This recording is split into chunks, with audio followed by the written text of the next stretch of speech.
ഒരു ഒരു കാര്യം ചോദിച്ചാൽ ഗോപാൽജി സത്യം പറയൂ? ചോദിക്ക്. ഈ പീതാംബരനെ തീർത്ത് കളഞ്ഞത് ഗോപാൽജി ആണോ?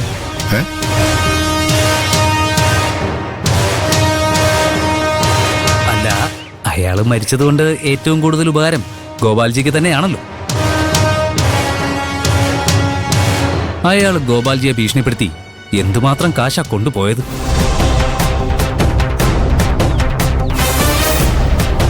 അതുമാത്രമല്ല, അവസാനമായിട്ട് ഒരുമിച്ച് വെള്ളമൊടിക്കുമ്പോൾ ഗോപാൽജിയെക്കുറിച്ച് എന്തൊക്കെയോ സത്യങ്ങൾ വിളിച്ചു പറയാൻ പോവാണെന്ന് പീതാംബരൻ പറഞ്ഞു.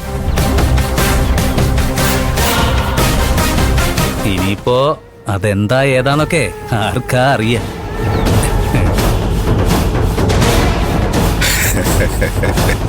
മോനെ, ഞാൻ ഈ ഉയരങ്ങളിൽ എത്തിയിട്ടുണ്ടെങ്കിൽ അത് കുറെ ശവങ്ങളിൽ ചവിട്ടി തന്നെയാ. അതുകൊണ്ട് ഒരാളെ കൊല്ലുന്നത് എനിക്ക് അത്ര വലിയ കാര്യമൊന്നുമല്ല. പക്ഷെ പീതാംബരനെ കൊന്നത് ഞാനല്ല. കാരണം അവൻ എന്റെ കൈകൊണ്ട് ചാവാനുള്ള ആളില്ല.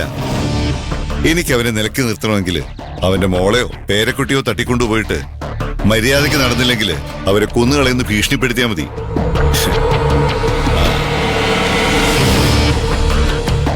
ആവശ്യമുള്ളപ്പോൾ മാത്രം ഹിംസ ഉപയോഗിച്ചാൽ മതി. അല്ലാത്തടത്ത് ഒരു നോട്ടോ ശബ്ദത്തിലുള്ള ഒരു മാറ്റവും മതിയാവും.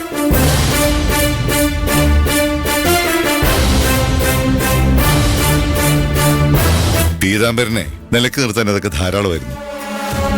അതുകൊണ്ട് അവനെ കൊന്ന ക്രെഡിറ്റ് നിങ്ങൾ എനിക്ക് തരണ്ട. അതർഹിക്കുന്ന വേറെ ആരോ ഈ നാട്ടിലുണ്ട്.